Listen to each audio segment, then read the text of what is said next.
لوگ کہتے ہیں کہ ایک ہی شخص کی وجہ سے مسلم سائنس کا خاتمہ ہو گیا۔ ہوتا یہ ہے کہ جب آپ برے حال ہوتے ہو، بد حال ہوتے ہو، پھٹے حال ہوتے ہو، تو آپ کسی نہ کسی کو بلیم کرنا شروع کر دیتے ہو۔ ہم ایسے دور میں رہتے ہیں جہاں پہ ڈکلائن آف مسلم انٹلیکٹ واضح طور پہ دیکھا جا سکتا ہے۔ تقریباً 2 ارب کے قریب مسلمان رہتے ہیں دنیا کے اندر۔ 70-80 مسلمان ملک ہیں، مگر کسی ایک بھی ملک کے اندر ایک بھی ایسی یونیورسٹی نہیں ہے جو دنیا کی ٹاپ 5، ٹاپ 10، ٹاپ 20 رینکنگ کے اندر ہو۔ پچھلے کئی سالوں سے، کئی صدیوں سے انفیکٹ مسلم سویلائزیشن کا ڈکلائن دیکھا جا سکتا ہے۔ ویسٹ کی ڈومیننس ہر چیز کے اندر، ٹیکنالوجی کے اندر، ملٹری کے اندر واضح طور پہ دیکھی جا سکتی ہے۔ ایک وقت ایسا تھا جب مسلم ایمپائر ساری دنیا کے اوپر حکومت کرتی تھی۔ ہمیں یہ پڑھایا جاتا ہے کالجوں میں، یونیورسٹیز کے اندر، کہ ایک وقت ایسا تھا جب مسلم سائنس اپنے پینیکل کے اوپر تھی۔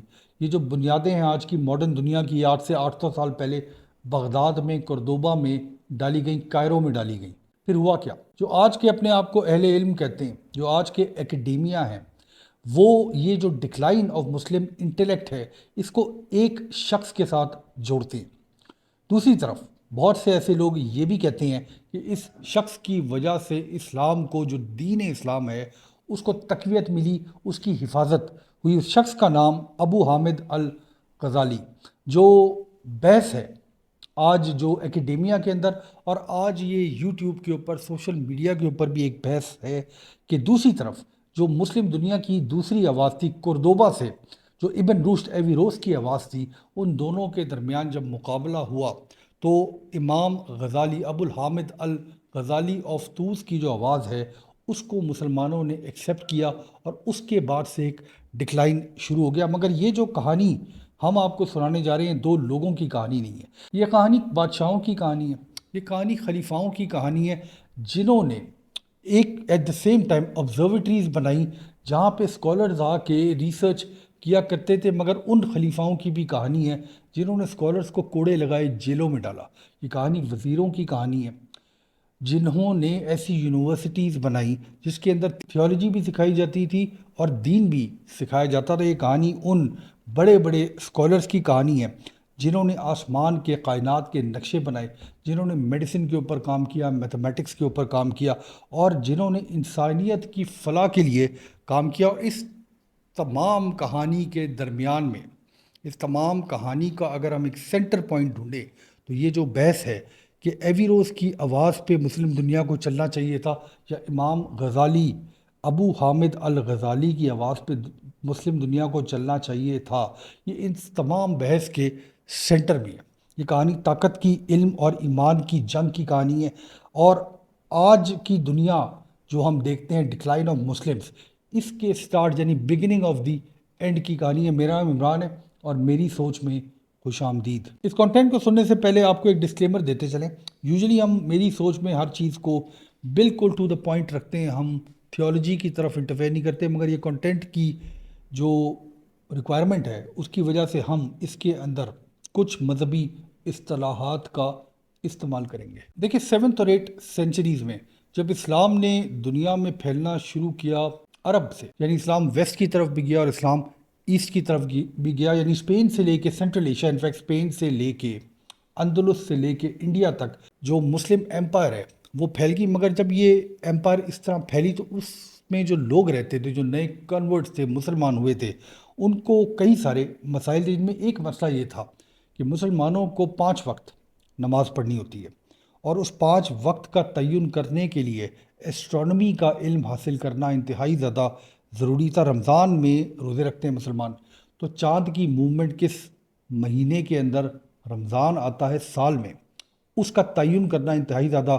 ضروری تھا۔ فجر کا کیا وقت ہے، مغرب کا کیا وقت ہے، ایگزیکٹ اس کا تعین کرنا بہت زیادہ ضروری تھا۔ تو فلکیات کی جو علم تھا، ایسٹرونومی کا علم، اس کو حاصل کرنا انتہائی زیادہ ضروری تھا۔ اس کے علاوہ زکوٰۃ مسلمانوں کو سال کے اینڈ میں دینی پڑتی ہے۔ انہیریٹنس کے بہت سارے مسئلے ہیں، تو ان تمام مسئلوں سے ڈیل کرنے کے لیے میتھمیٹکس اور الجبرا کو انوینٹ کرنا انتہائی زیادہ ضروری تھا۔ مسلم آرمیز مشرق میں بھی جا رہی تھیں، مغرب کے اندر بھی جا رہی تھیں۔ مسلم آرمیز کو اتنی تیزی سے پھیلنے کے لیے میڈیسن کی ضرورت تھی، مسلم آرمیز کو نیویگیشن کی ضرورت تھی، مسلم آرمیز کو سیج وارفیئر یعنی کہ انجینئرنگ کی ضرورت تھی۔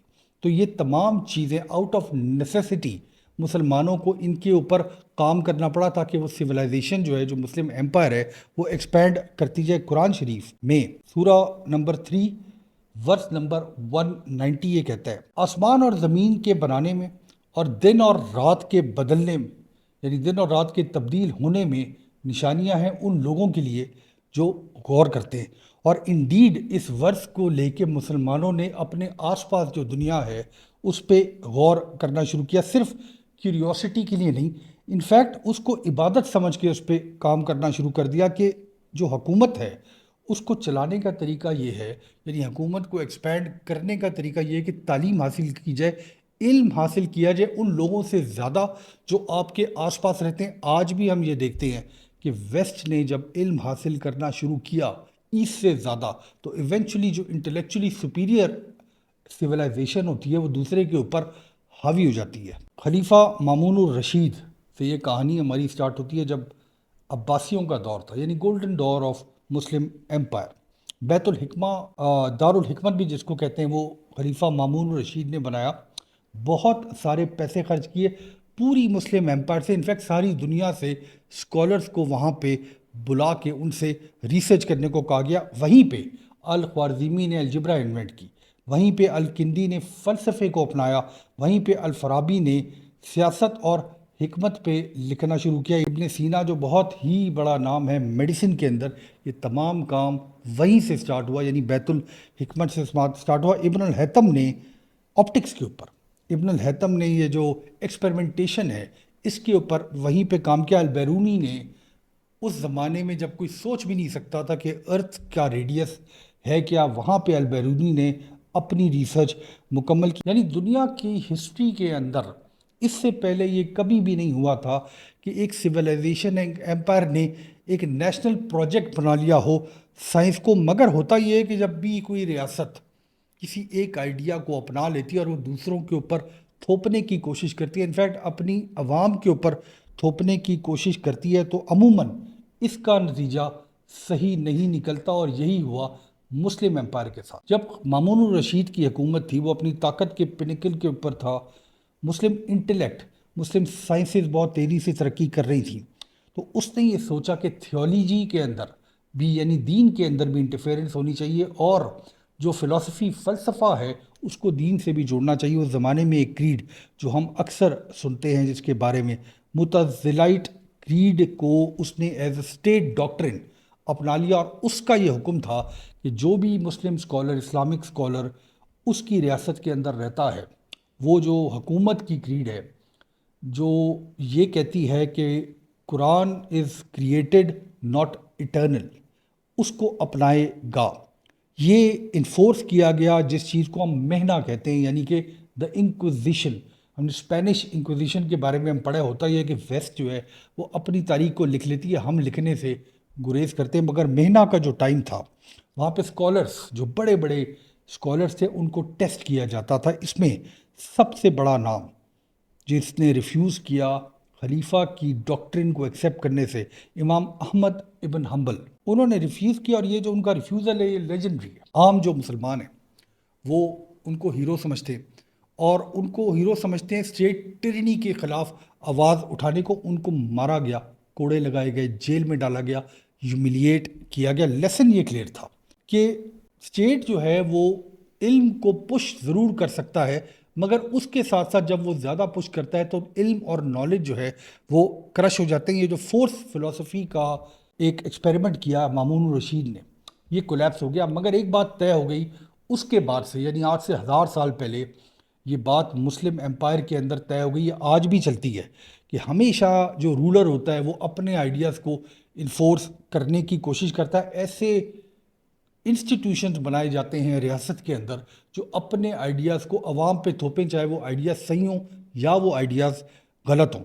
اور حیرت انگیز بات یہ ہے کہ یہ جو پرابلم کریٹ ہو رہا تھا، 100 سال کے بعد ایک اور رولر نے ایسے انسٹیٹیوشنز بنائے جہاں پہ اس نے آرتھوڈاکسی کو اسٹرینتھن کیا اور فلسفے کو بیک سیٹ پہ ڈال دیا۔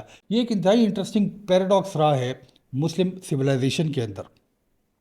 11ویں صدی تک آتے آتے عباسیوں کی طاقت کمزور ہو گئی اور سلجک دور شروع ہو گیا۔ سلجک کے ایک بہت مشہور وزیر نظام الملک، جو لوگ تاریخ کو پڑھتے ہیں، میں آپ کو بیٹ کرتا ہوں کہ آپ ایک بھی سلجک سلطان کا نام نہیں لے سکیں گے، البتہ نظام الملک کا نام بہت ہی زیادہ لوگوں کو پتہ ہوگا، کیونکہ یہ اتنے مشہور وزیر تھے کہ پوری مسلم دنیا ان کا نام جانتی ہے۔ ان کو یہ سمجھ آیا کہ ایجوکیشن کو ایز اے ویپن استعمال کیا جا سکتا ہے، تو نظامیہ مدرسہ، یعنی اس زمانے میں مدرسہ کہتے تھے، آج آپ یونیورسٹی سمجھ لیں، state funded universities all across the Muslim empire, مگر سائنس کے لیے نہیں، فلسفی کے لیے بھی نہیں، بلکہ ٹو پروٹیکٹ سنی آرتھوڈاکسی، جو اس زمانے میں رائیول ایمپائر تھی سلجک کی۔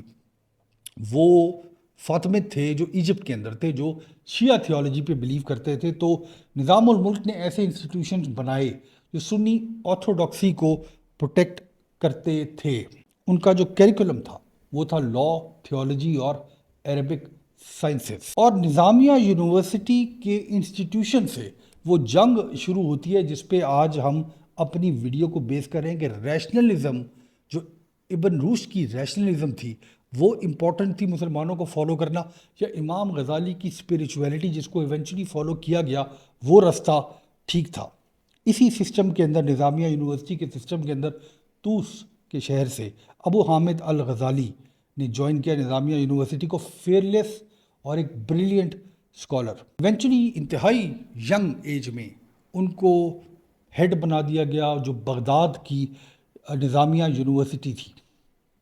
انفیکٹ یہ اس زمانے میں ایک شاید سب سے پریسٹیجیس اسکالرلی مسلم پوسٹ تھی ساری ایمپائر کے اندر، اور پہلی دفعہ ہو یہ رہا تھا کہ جو تھیولوجی ہے اس کو اسٹیٹ بیکنگ حاصل تھی، اور فلسفی کو جو زیادہ ترقی مل رہی تھی خلیفہ مامون کے ٹائم پہ، اس کو بیک سیٹ پہ ڈال دیا گیا۔ الغزالی اس نئی موومنٹ کے سب سے بڑے سٹار سمجھے جاتے تھے، مگر جب امام غزالی کو ہیڈ بنا دیا گیا بغداد کی یونیورسٹی کا، نظامیہ یونیورسٹی کا، تو پاور بھی تھی ان کے پاس، فیم بھی تھا ان کے پاس، پیسہ بھی تھا، لوگوں کے اندر وہ انتہائی زیادہ مشہور بھی تھے۔ مگر یہ وہ وقت ایسا تھا جب انہوں نے یہ جو ان کی انٹرنل فلیم تھی، جو انٹرنل آگ تھی، اس کے رستے پہ چلے اور یہ تمام چیزیں چھوڑ دیں۔ امام غزالی اپنی کتاب منقذ من الضلال میں لکھتے ہیں کہ میں نے اپنے ارادوں کا جائزہ لیا، مجھے لگتا تھا کہ میں اللہ تعالیٰ کے لیے کام کر رہا ہوں، اللہ تعالیٰ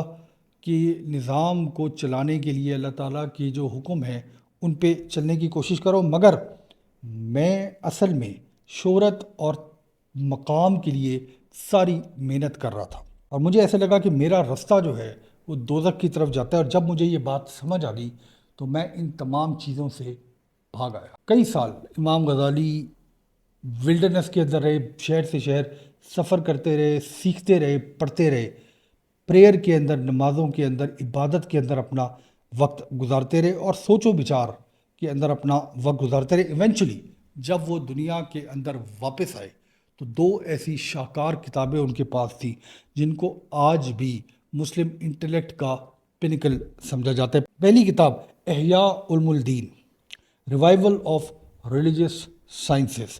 یہ کتاب ایک گائیڈ ہے قانون لا کا، یہ کتاب ایک گائیڈ ہے ایتھکس کے لیے، یہ کتاب ایک صوفیزم کے اوپر بھی گائیڈ ہے۔ یہ کتاب اتنی زیادہ امپورٹنٹ ہے آج بھی کہ یہ ہر اسلامی نصاب کا حصہ ہوتی ہے۔ یہ سب سے زیادہ بیلوڈ کتاب سمجھی جاتی ہے in all the Islamic books ever written in this world. اور ان کی جو دوسری کتاب تھی جس کے بعد فلسفے کی اور ریشنلزم کی جنگ سٹارٹ ہوئی، اس کا نام تھا تحفۃ الفلاسفہ، یعنی انکوہرنس آف دی فلاسفرز۔ اور اس کتاب میں وہ اوپنلی اٹیک کرتے ہیں ابن سینا اور الفارابی کے آئیڈیاز کو۔ تین باتیں ایسی تھیں جن کو اسپیشلی پوائنٹ آؤٹ کیا امام غزالی نے انکوہرنس آف دی فلاسفرز، یعنی تحفۃ الفلاسفہ میں۔ پہلی بات یہ تھی کہ ایٹرنیٹی آف دا ورلڈ کا آئیڈیا، یعنی دنیا ہمیشہ سے ہے، کائنات ہمیشہ سے، یہ آئیڈیا مسلم ایمپائر کے اندر رائج سمجھا جاتا تھا۔ فلاسفر یہ کہتے تھے، یعنی فلسفے کو جو پڑھتے تھے وہ یہ کہتے تھے کہ دنیا جو ہے وہ ازل سے ہے، امام غزالی نے اس کو ریبٹل کیا، اس کا آرگومنٹ یہ دیا کہ دنیا جو ہے یہ ایکچولی خدا نے یعنی اللہ تعالیٰ نے ایک اسپیسیفک ٹائم کے اوپر بنائی تھی۔ دوسرا امپورٹنٹ پوائنٹ جس کو امام غزالی نے اس کتاب میں پوائنٹ آؤٹ کیا وہ یہ تھا کہ ایک آئیڈیا یہ تھا کہ اللہ تعالیٰ نے کائنات کو بنایا مگر اس کے اندر جو چھوٹی چھوٹی چیزیں ہوتی ہیں اس کو وہ اپنے حساب سے خود چلتی ہیں، یعنی اس کے اندر اللہ تعالیٰ کی انٹرفیرنس نہیں ہوتی۔ اس آئیڈیا کا ریبٹل امام غزالی نے یہ کیا کہ اگر دنیا میں ایک پتا بھی کسی درخت سے ٹوٹتا ہے، ایک پتا بھی ہوا سے ہلتا ہے، ایک چونٹی بھی اگر فرش کے اوپر چلتی ہے تو وہ اللہ تعالیٰ کے حکم سے چلتی ہے، ان کی اجازت سے چلتی ہے، اللہ تعالیٰ کے علم سے چلتی ہے۔ تیسری آئیڈیا جو بڑا آئیڈیا تھا جو اس سے پہلے رائج ہو رہا تھا مسلم ذہنوں کے اندر وہ یہ تھا کہ مرنے کے بعد قیامت کے دن آخرت کے ٹائم پہ یہ جو آپ کی فزیکل باڈی ہے اس کی ریزریکشن نہیں ہوگی، یعنی یہ اسی طرح نہیں اٹھائی جائے گی۔ یہ ایک سمبولک آئیڈیا ہے، مگر امام غزالی نے یہ کہا کہ نہیں، یہ سمبولک آئیڈیا نہیں، انسان جس طرح اس دنیا میں پیدا ہوئے اور انسان کی روح جو اس دنیا میں تھی وہ اسی طرح اٹھائی جائے گی۔ انہوں نے یہ لکھا کہ میڈیسن کو پڑھنا، انہوں نے لکھا کہ ایسٹرونومی کو، فلکیات کے علم کو حاصل کرنا، انہوں نے لکھا کہ اور بھی مختلف نیچرل سائنسز کو پڑھنا کوئی مسئلہ نہیں ہے۔ فلاسفرز کو بھی آپ بلیم نہیں کر سکتے کہ وہ فلسفہ پڑھتے ہیں، مگر جب فلسفی جو ہیں وہ خدا کی بات کرتے ہیں، اللہ تعالیٰ کی بات کرتے ہیں، آخرت کی بات کرتے ہیں، وحی کی بات کرتے ہیں، تو ان کے دلائل کمزور ہیں۔ وحی وہ واحد ذریعہ ہے جو انسان کو اس زندگی کو سرٹنٹی دیتا ہے۔ یہ انکوہرنس آف دی فلاسفرز میں لکھا ہے، یعنی تحفۃ الفلاسفہ میں وہ لکھتے ہیں۔ بہت سے لوگوں کا یہ خیال ہے کہ ڈینجرس اسپیکولیشن ہو رہی تھی دین کے اندر، اور امام غزالی وہ شخص تھے جس نے اس اسپیکولیشن کو روکا، اس کا جواب دیا۔ ہر جو آرگیومنٹ تھا کہ دین کے اندر اضافہ کرنا چاہیے، اس آرگیومنٹ کے رستے میں دیوار بن کے امام غزالی کھڑے ہو گئے۔ مگر ظاہر ہے جب اتنا ایک شخص مشہور ہوتا ہے تو اس کے جو ہے وہ ایسے بھی لوگ ہوتے ہیں جو ان سے حسد کرتے ہیں، ان کے آئیڈیاز کے خلاف بات کرتے ہیں۔ تو انہوں نے کہا کہ امام غزالی کے بعد یہ جو نیچرل سائنسز تھی، میٹا فزکس تھی، اس کا دروازہ ہمیشہ کے لیے بند کر دیا گیا۔ مگر دوسری طرف سمندر کے دوسری طرف کردوبا کے اندر، الاندلس کے اندر ایک شخص ایسا تھا جس نے یہ کہا کہ اس دروازے کو اتنی آسانی سے بند نہیں ہو جانا چاہیے، اور شخص کا نام تھا ابن رشد۔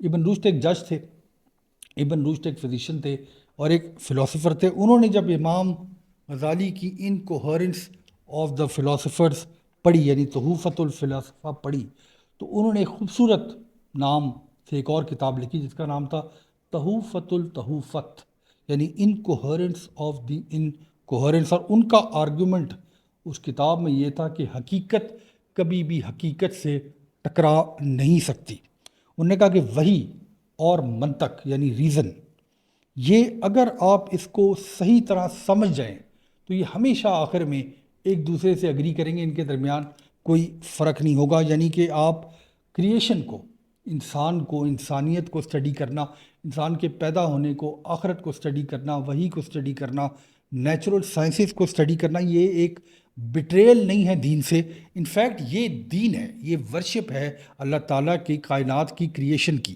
اور سمجھدار لوگوں کے لیے، جو ٹرینڈ لوگ ہیں، وہ لوگ جو اسکالرز ہیں، ان کے لیے انفیکٹ فلسفی کو پڑھنا ایک ڈیوٹی ہے۔ ہوا یہ کہ جب ابن رشد نے ریشنلزم کے اوپر بات کی تو ان کو، چونکہ وہ کردوبا میں تھے اور وہ اسپین میں تھے، اندلس میں تھے، ایونچولی چونکہ وہ یورپ کے قریب تھے، تو یورپ نے جو ریشنلزم کے ان کے آئیڈیاز تھے ان کو ایکسیپٹ کیا۔ ایویروس کہتے ہیں اور دا کمنٹیٹر کہتے ہیں یورپین ابن رشد کو۔ تھامس ایکوینس تک جب ان کے آئیڈیاز پہنچے تو تھامس ایکوینس نے ایرسٹوٹل کو اور کرسچینٹی کو ریکنسائل کرنے کی کوشش کی۔ فرانسس بیکن جو امپیریکل میتھڈ کے بانی ہے، ابن رشد کی کتابوں سے انسپائرڈ تھے۔ گیلیلیو نے ایونچولی جب انلائٹنمنٹ کا دور تھا، بلکہ رینیسانس کا دور تھا یورپ کے اندر، تو اپنے ٹیلیسکوپ کے ذریعے چرچ کے آئیڈیاز کو چیلنج کرنا شروع کیا۔ ڈیسکارٹ جو بہت مشہور فرینچ فلاسفر تھے، ان کی سب سے مشہور لائن کہ I think therefore I am, میں سوچتا ہوں اس لیے میں ہوں، ابن رشد کی باتوں سے انسپائرڈ تھے۔ اسپینوزا نے یہ آرگومنٹ دیا کہ ریزن منطق جو ہے وہ اسکرپچر کو جج کر سکتی ہے. یہ جو ریشنلزم کے آئیڈیاز تھے، ایمانوئل کینٹ نے انلائٹنمنٹ کو ایسے ڈیفائن کیا یورپ کے اندر کہ انہوں نے یہ کہا تھا courage to use your own reason, یعنی اس اپنی منطق کو استعمال کرنے کی ہمت. تو سٹیپ بائی سٹیپ، آہستہ آہستہ ایسٹ میں امام غزالی کے آئیڈیاز، ان کی اسپریچویلٹی، ان کی سوچ، ان کی آرتھوڈاکسی پکڑ لیتی گئی، اور ویسٹ کے اندر جو شمع جلائی تھی ابن رشد نے ریشنلزم کی، اس نے اس کو ایکسیپٹ کیا اور وہ ایک آگ بن کے ویسٹ کے اندر جلتی رہی. جو کتابیں امام غزالی سے پہلے جو لکھی گئی تھیں اس کے اوپر مٹی کی طرح جلتی گئی، اور امام غزالی کے جو ورکس تھے ایونچولی وہ نظامیہ یونیورسٹی کے ذریعے مسلم کتب خانوں کے اندر، لائبریریز کے اندر پھیلتے گئے. تو ایک شمع جو ہے وہ مسلم دنیا سے ہی نکلی ہوئی ویسٹ میں جلنا شروع ہو گئی، اور ایک شمع جو مسلم دنیا سے ہی نکلی تھی اس کو ایسٹ نے ایکسیپٹ کرنا شروع کر دیا. تو rationalism eventually turn into universities, اور وہاں پہ انلائٹنمنٹ کا تھاٹ آنا شروع کیا. مسلم دنیا کے اندر جو احیاء ہے امام غزالی کی، اس نے زور پکڑ لیا، تھیولوجی، لا، اسپریچویلٹی کے اوپر کام کرنا شروع کر دیا. دونوں رستوں میں طاقت تھی. ایک رستے نے، یعنی ابن رشد کے رستے نے، یہ جو ماڈرن سائنس ہے، امپیریکل میتھڈ، سوچنا، منطق، لاجک کو امپورٹنس دینا، میتھمیٹکس کو آخری سچ سمجھنے سے ہوا یہ کہ ماڈرن سائنس پروڈیوس ہو گئی، اور آج کی جو دنیا ہم دیکھتے ہیں اس رستے پہ ویسٹ چلی گئی. دوسرا رستہ ہوا یہ کہ جو ایسٹ تھی وہ ایک ڈیپر اسپریچویلٹی کی طرف چلی گئی، ایک ڈیپلی اسپریچول سویلائزیشن بن گئی. مگر ہسٹری کے اندر دو لوگوں کے ذریعے یا دو کتابوں کے ذریعے، دو آئیڈیاز کے ذریعے ہسٹری شیپ نہیں ہوتی. مسلم ہسٹری کے اندر ظاہر ہے کہ منگولوں نے 1258 میں 1258 میں بغداد کو جلا کے خاک کر دیا، لاکھوں لوگوں کو قتل کر دیا، لائبریریز کو جلا دیا، خلیفاؤں کو قتل کر دیا، اسکالرز کو قتل کر دیا. اور ایونچولی اس کیٹاسٹرفی کے بعد جو ٹریڈ روٹس تھے، مگر کیونکہ اس زمانے میں یورپ سے بغداد کے ذریعے جایا جاتا تھا، تو یورپینز نے، چونکہ مسلم سویلائزیشن انتہائی زیادہ پرابلمز کے اندر تھی، جنگوں کا شکار تھی، تو انہوں نے پانی کا رستہ تلاش کرنا شروع کیا چائنا تک جانے کے لیے، ایشیا تک جانے کے لیے. اور جو ٹریڈ روٹس تھے ایونچولی وہ زمینی رستے سے تبدیل ہو کے پانی کے رستے پہ چلے گئے. یورپ نے اپنی نیویز کو بنانا شروع کر دیا چونکہ ان کے پاس حل کوئی نہیں تھا. اور ایونچولی اس طاقت کو، جو پیسہ یورپ نے بنانا شروع کیا، ایونچولی کلونیلزم کا دور آ گیا، اور مسلم، تقریباً تمام مسلم ملک جو ہیں وہ کلونیل چینز کے اندر پھنس گئے. اور جو پیسہ انڈیا کے اندر تھا، جو پیسہ مڈل ایسٹ کے اندر تھا، وہ پیسہ ایونچولی مسلم دنیا سے نکل کے یورپ کی طرف جانا شروع ہو گیا. تو سوال یہ کہ کیا امام غزالی کلڈ مسلم سائنس؟ نہیں، اس کا جواب اتنا آسان نہیں ہے، اس کا جواب انتہائی کمپلیکس ہے. انہوں نے فیتھ کو اس زمانے میں ڈیفینڈ کیا. آج یہ کہنا بہت آسان ہے، مگر آج جس قسم کی سیکٹیرینزم ہم دیکھتے ہیں، جس قسم کے مسلم دنیا کے اندر ہم دراڑے دیکھتے ہیں، یہ مسئلے اس ٹائم پہ بھی تھے. اس وقت جو آئیڈیاز سے خطرہ تھا دین کو، اس کے سامنے دیوار امام غزالی نے کھڑی کی.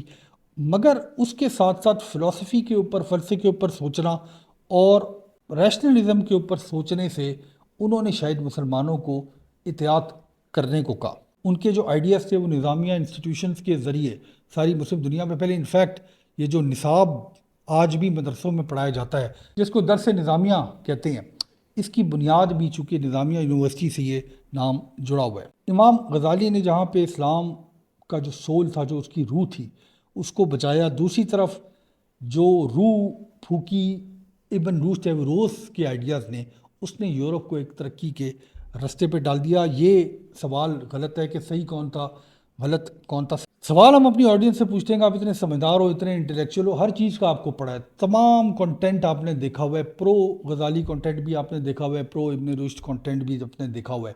آپ کیا فیصلہ کرتے ہو؟ آپ یہ سمجھتے ہو کہ آج کے دور میں ہم کیا دوبارہ ایمان کو اور عقل کو ایک ہی دسترخوان پہ جمع کرنے کا ظرف رکھتے ہیں یا نہیں رکھتے ہیں؟ اگر آپ اس جواب کو نہیں دے سکتے، اگر آپ یہ سمجھتے ہو کہ آج بھی عقل جو ہے وہ ایمان سے مختلف ہے، آج بھی عقل جو ہے اس کا رستہ اور ہے اور ایمان کا رستہ اور ہے، تو اگلی کئی صدیوں تک یہ جو مسلم سویلائزیشن ہے، یہ جو ہم لوگ ہیں، یہ کبھی بھی ترقی نہیں کر سکتے. طریقہ یہ ہے کہ ہم اپنے ہی اسکالرز کی تمام آئیڈیاز کو جوڑ کے اپنے فیوچر کا رستہ بنائیں. بہت شکریہ.